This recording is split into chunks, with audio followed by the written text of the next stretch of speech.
I am a storyteller in every aspect of my life, from my career to what I've done in wrestling, with films, being a film producer, being an actor, and through my tattoos, I tell the story of my life.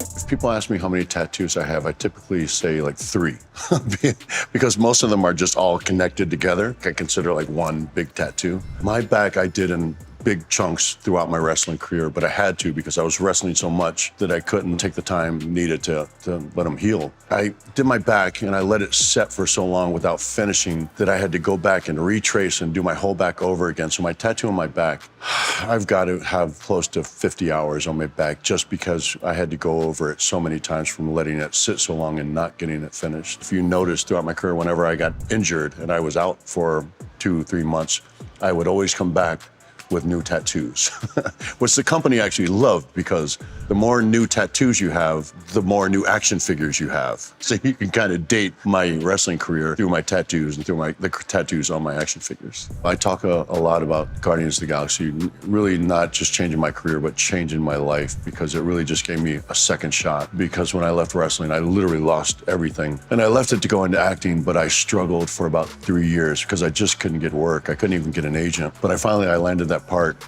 And it just, after that, my phone started ringing, and I've been a working actor ever since I did the first Guardians of the Galaxy. The makeup process also changed a lot throughout the years. For the first film, which was the hardest film, the makeup process typically took about 5 to 6 hours to put on the application and about 2 hours to take it off. So I spent most of my day on set, but actually in the makeup chair.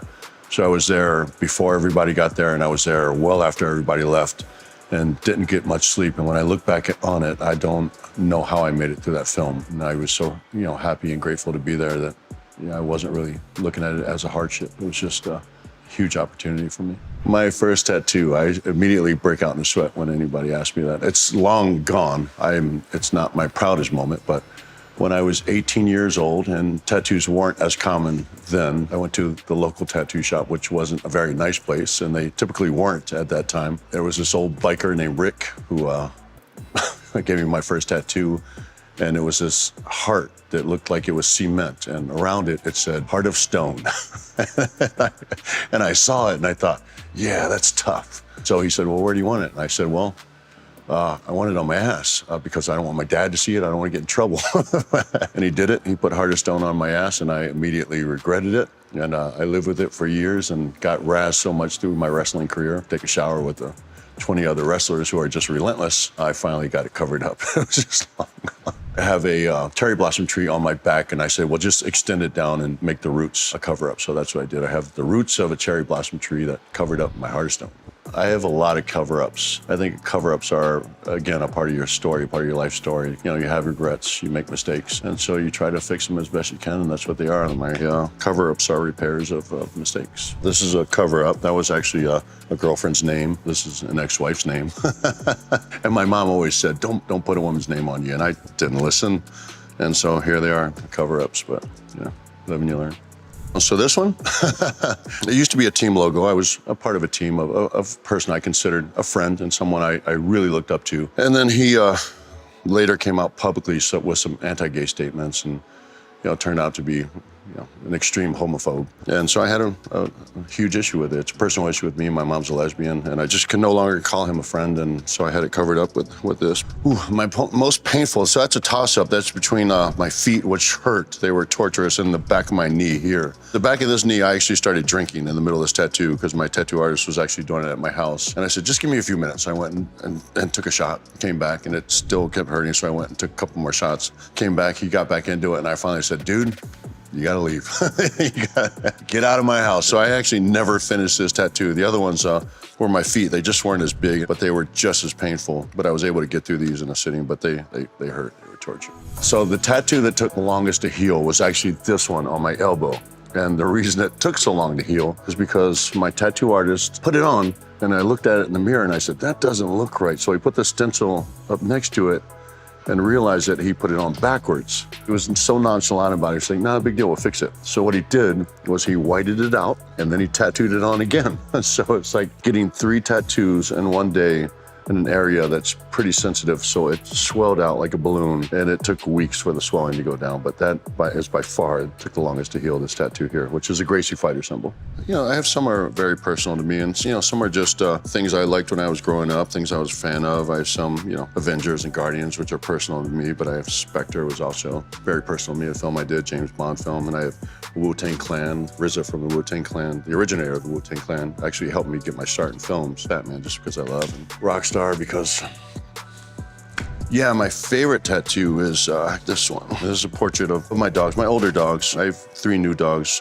We lost him both to cancer. She's still with my ex-wife, but she's older now. But I am gonna get a save room for my newer dogs. I was always really just taught to be proud of my heritage. My mom's Greek, my dad's Filipino. I didn't really have close ties to my family, but I just, even my mom was just always made me very aware of who I was, what my background was, to always be proud of that. So I always kind of embraced that, being half Greek and half Filipino. Always very proud of my roots, and I display it on my body, a Filipino flag and a Greek flag, and also another Filipino flag and another Filipino sun. I think I really embraced it when I was older, and when I got to visit the Philippines, and when I got to visit Greece, and just kind of a homecoming feeling, especially when I went to the Philippines for the first time. I'm only half Filipino, from the United States, but they embraced me like I was 100% Filipino, and I was born and raised there. You know, that experience is never going to make me feel anything less in my life. It's just a dream. Like, it's just so surreal to go there to a country and have them just treat you like, you know, you're the prodigal son.